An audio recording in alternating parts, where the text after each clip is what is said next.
आज का हमारा विषय है संसार से मुक्ति। भाई और बहनों, बहुत ही सुंदर विषय है। संसार किसे कहते हैं? जो संचरण करता है वह संसार कहलाता है।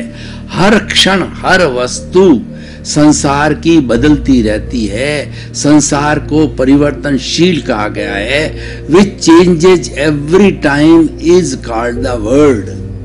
तो जब हर क्षण बदलता है तब इसका अर्थ यह क्या, वो टेम्परेरी है। और जो चीज टेम्परेरी होती है वो स्थायी नहीं होती है, और जो स्थायी नहीं होती है वो स्थायी परिणाम नहीं देती है। मैं आपको एक उदाहरण देना चाहता हूं कि कभी हमको सुख होता है, मान लीजिए हमको 1 लाख रुपए का फायदा हो गया, हम सुखी हो गए, फूल गए, और कुछ ही दिनों के बाद हमें व्यापार में घाटा लगा और 2-5 लाख का हमको नुकसान हो गया।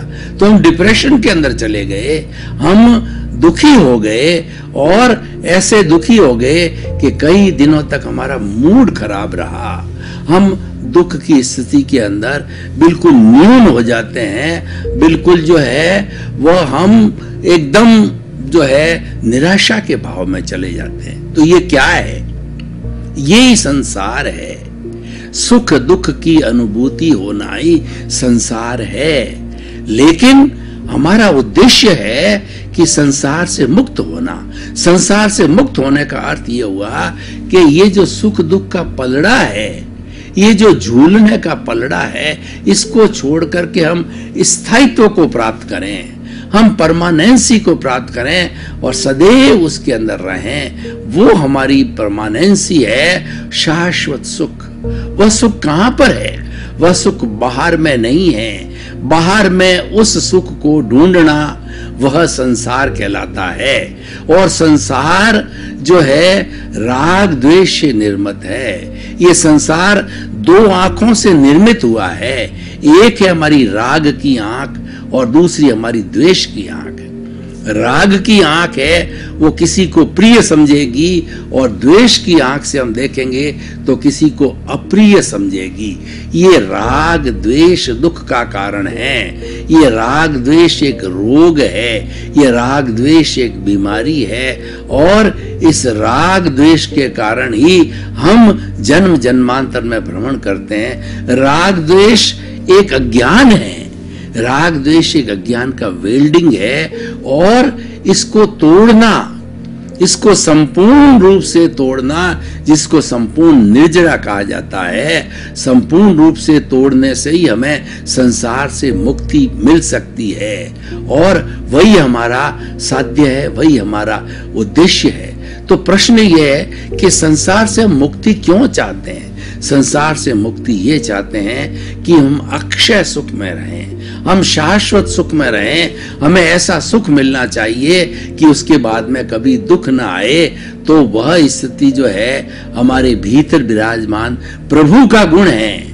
आनंद है वो हमारे प्रभु का गुण है। हमारे प्रभु के पास में बड़े बड़े विशिष्ट गुण हैं जो शायद इस दुनिया में किसी के पास नहीं है। तो हम कह सकते हैं कि वास्तव के अंदर जो हमारा भीतर परमात्मा विराजमान है, जो आत्मा है वही परमात्मा है, वह अनंत ज्ञान वाला है। मतलब इस दुनिया के अंदर इस आत्मा के बराबर किसी के पास ज्ञान नहीं है। वो अनंत दर्शन वाला है। श्रद्धा, गुरु के प्रति श्रद्धा, ईश्वर के प्रति श्रद्धा, और संसार का नियंता कौन है इसके ऊपर श्रद्धा जो है, ये सबसे बड़ी श्रद्धा जो है हमारे भीतर एम्बेडेड है। हमारे भीतर प्रभु की क्वालिटी है, हमारे भीतर ये प्रभु का स्वभाव है।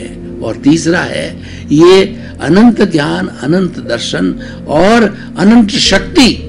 दुनिया में आत्मा से बढ़कर के कोई बड़ी शक्ति नहीं है। तो इतना बड़ा गुणों का भंडार हम लिए चलते हैं, हमारे साथ है, हमारे भीतर है, और हमारे से हमेशा जुड़ा हुआ है, और वही हमारा अस्तित्व है। और चौथा जो आज का विषय है कि संसार से मुक्ति का अर्थ हुआ कि हमको शाश्वत सुख की प्राप्ति करनी है। तो हमारा भीतर का जो प्रभु है वह अनंत सुख का धाम है।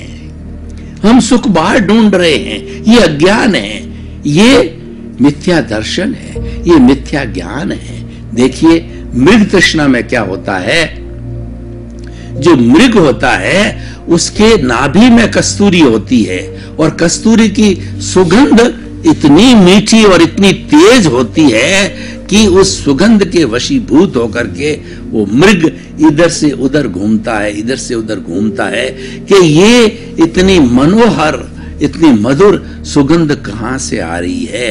अज्ञान के वशीभूत होकर के वह इधर उधर घूमता है, ये मृग तृष्णा है। और जब उसको एहसास हो जाता है कि ये सुगंध मेरे नाभि के भीतर कस्तूरी है, वहां से आ रही है, तो उसको सच्चा ज्ञान प्राप्त हो जाता है। तो हम भी वैसा ही कर रहे हैं, हम भी सब मृग तृष्णा के वशीभूत है।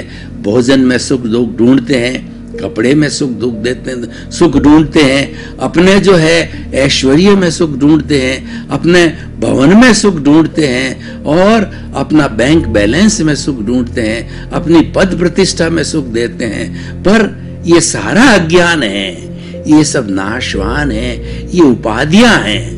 और इसके इस ज्ञान अज्ञान के रहने के कारण हमको सच्चा ज्ञान नहीं होता है। और जब तक सच्चा ज्ञान प्राप्त नहीं होता है तब तक संसार से मुक्ति नहीं होती है। तो हमें उस ज्ञानी को ढूंढना चाहिए जो कि हमें सच्चा ज्ञान दे, हमें उस सद्गुरु को ढूंढना चाहिए जो कि हमको जीवन का अल्टीमेट ट्रुथ दे और हमको सच्चा रास्ता बतावे कि उस रास्ते पर चल करके हम शाश्वत सुख को प्राप्त करें। तो भाइयों और बहनों, ये हमारा आत्मविज्ञान कार्यक्रम उसी के लिए बना है, आपको शाश्वत सुख देने के लिए बना है, आपको सनातन सत्य बताने के लिए बना है। और हम इस जो है कार्यक्रम के अंदर कुदरती रचना और कुदरत के कानून की बात करते हैं कि हम सब जो है संचालित होते हैं, कुदरत के कानून से संचालित होते हैं। लेकिन संचालन होना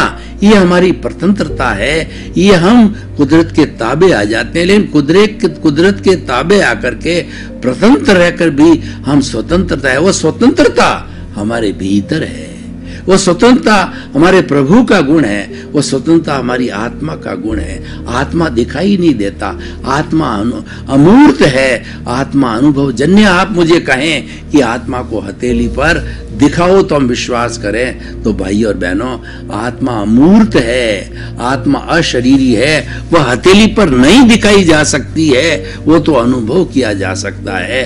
और अनुभव हम अगर आपके हाथ के अंदर कोई भी चीज, कष्टदायी चीज दबावें तो आपको दुख की अनुभूति होगी, आपको कष्ट की अनुभूति होगी, और वो अनुभूति है वही वास्तव के अंदर आत्मा की अनुभूति होती है, और उसी से आत्मा अनुभव की जा सकती है। तो भाई और बहनों, संसार से मुक्ति सच्ची मुक्ति है, क्योंकि संसार हमें सुख दुख के झूले में, पलड़े के अंदर झुलाता रहता है। संसार हमें राग द्वेष के जो है इस दोनों आंखों के द्वारा हमारा संचालन करता रहता है। हमें तीसरा नेत्र खोलना चाहिए, वह तीसरा नेत्र है समता का नेत्र।